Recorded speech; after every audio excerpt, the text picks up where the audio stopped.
In this guide, I will show you how to factory reset your MSI Titan quickly and safely. Follow along to restore your laptop and start with a clean system.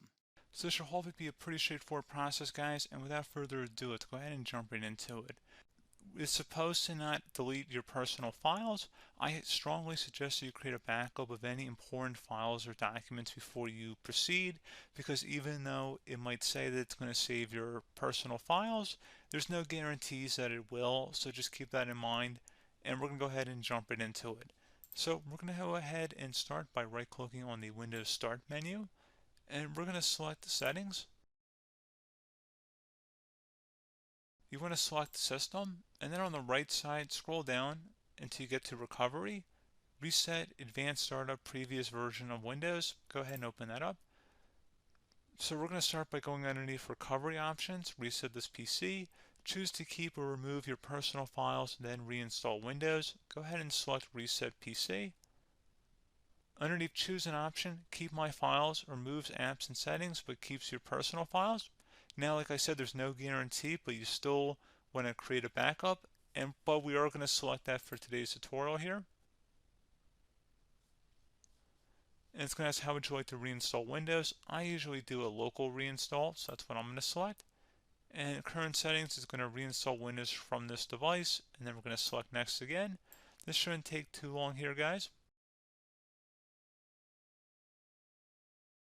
And resetting will change settings back to their default, keep personal files, reinstall Windows from this device, remove all apps and programs, and you can also view what apps will be removed. This will take some time and your PC will restart. These are the apps that will be removed, so take note of that. So you're definitely going to have to reinstall some stuff once it's done. So it looks like I accidentally closed out of there, so I'm just going to go back to exactly where we were. And we're just going to go ahead and proceed with the reset here and select reset.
And you can go ahead and install your applications, your programs, whatnot, create new user accounts, but Windows 11 has been reinstalled, a clean factory install. So pretty straightforward process. Now, if you did what I did and created a local user account, your Ethernet cable, or if you turned off your router, you're going to have to go ahead and turn that back on, and then connect to your Wi-Fi network or Ethernet connection, whatever is your situation. But pretty straightforward process, guys. Do hope I was able to help you out, and I do look forward to catching you all in the next tutorial. Goodbye.